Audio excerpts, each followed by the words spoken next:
রামের আয় শ্যামের আয়ের অপেক্ষা 20% বেশি। শ্যামের আয় রামের আয়ের অপেক্ষা শতকরা কত কম? এখানে রামের আয় বলেছে এবং শ্যাম শ্যামের আয় ধরি 100 এবং তার অপেক্ষায় 20% বেশি, 120। এবং বলা হয়েছে শ্যামের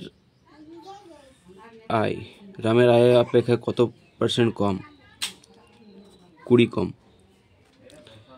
এখানে রামের আয়ের অপেক্ষায় বলেছে তাই 120 রামের আয় দিলাম, আর শতকরা বলেছে তাই 100 দিয়ে গুণ। 6 দুগুণে 12, 3 দুগুণে 6, 50 দুগুণে 100 এবং 50কে 3 দিয়ে ভাগ করলে